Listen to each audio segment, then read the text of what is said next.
Bonsoir à tous et bienvenue dans Deep Dive.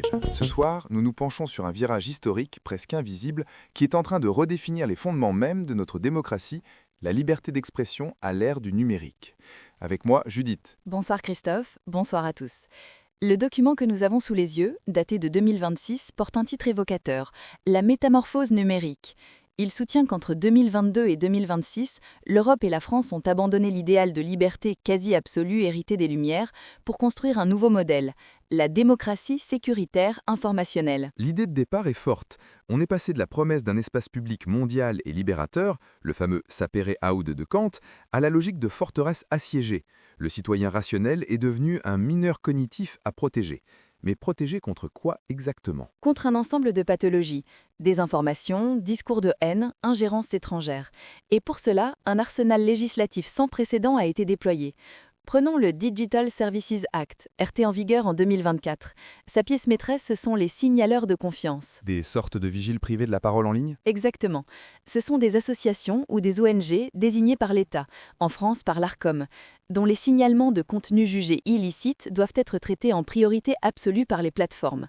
On y trouve des acteurs légitimes, comme une association de protection de l'enfance, mais aussi le CRIF pour l'antisémitisme ou des associations de consommateurs. Le problème? Le problème, c'est que cette délégation de pouvoir contourne le juge, garant traditionnel de la liberté d'expression. Une organisation comme la Quadrature du Net parle carrément de police privée de la pensée. La plateforme, pour éviter des sanctions énormes, a tout intérêt à supprimer préventivement un contenu signalé, même s'il s'agit d'une satire ou d'une critique politique un peu vive. Le risque de biais politique ou d'autocensure est énorme. Et parallèlement à cette architecture défensive, il y a une offensive. Le document parle de la doctrine militaire française de lutte informatique d'influence. Oui, et c'est fascinant. L'espace informationnel est considéré officiellement comme un champ de bataille. L'objectif est de gagner la guerre avant la guerre en altérant les mécanismes de décision de l'adversaire. On a des unités comme Viginum, chargées de détecter les ingérences étrangères. Mais la frontière est mince.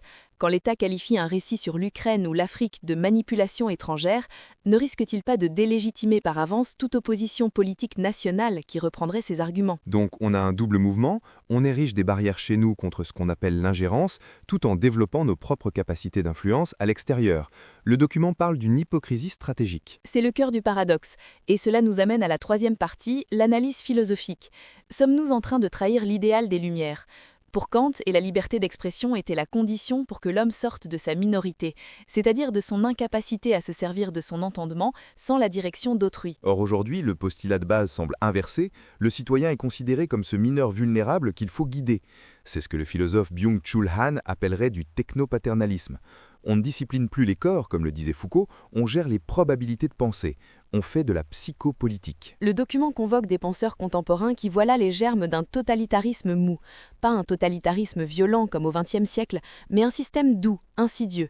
Chantal Delsol analyse comment on remplace la vérité par un consensus moral. Mathieu Bock-Tocqueville voit dans la régulation de la haine un cheval de Troie pour imposer une orthodoxie progressiste. Éric Sadin dénonce une administration automatisée des existences. Des mots très forts, mais l'analyse propose aussi un contre-argument inspiré de Spinoza. La liberté ne peut exister dans le chaos. Si l'espace informationnel est sciemment pollué par des fermatrolles et des guerres cognitives qui rendent tout débat rationnel impossible, alors l'intervention de l'État pour rétablir un socle de faits partagés ne serait pas liberticide, mais libératrice. C'est le grand dilemme. Faut-il sacrifier une part de liberté pour sauver la possibilité même de la discussion démocratique ? Le document conclut que nous avons basculé vers un modèle de démocratie sécuritaire informationnelle. L'État n'est plus l'arbitre neutre, il est le jardinier de l'espace public, qui arrache les mauvaises herbes et favorise les bonnes plantes. Un jardin bien propre, bien ordonné, mais où plus aucune fleur sauvage, c'est-à-dire plus aucune pensée véritablement neuve, imprévisible, radicale, ne serait plus autorisée à pousser. L'héritage des Lumières serait alors instrumentalisé, la raison deviendrait une norme de conformité plus qu'une force de libération. La métamorphose est donc profonde. Elle questionne notre rapport à la vérité, à la confiance et à notre propre capacité de jugement.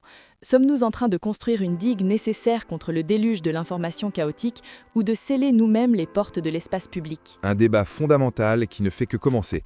Merci Judith. À vous, chers auditeurs, de vous en emparer. Merci à vous. Prenez soin de vous et restez curieux.